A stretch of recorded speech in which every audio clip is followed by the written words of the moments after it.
চিরদিনই তুমি যে আমার ধারাবাহিকে দেখেছিলাম আমরা। আর্য বাড়ি ফিরেছে অনেক দেরিতে, ওর মা অপেক্ষা করছিল।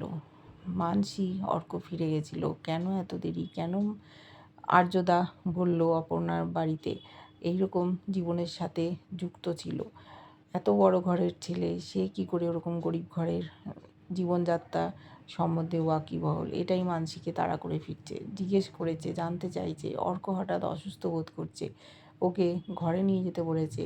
কিন্তু ওদের মধ্যে কোনো একটা গোপন সত্যি আছে, যেটা খুঁজে বেড়াচ্ছে মানসী। কী সেই সত্যি, সেটাই জানার চেষ্টা করছে। এদিকে সকাল সকাল চলে গেছে অফিসে অপর্ণা।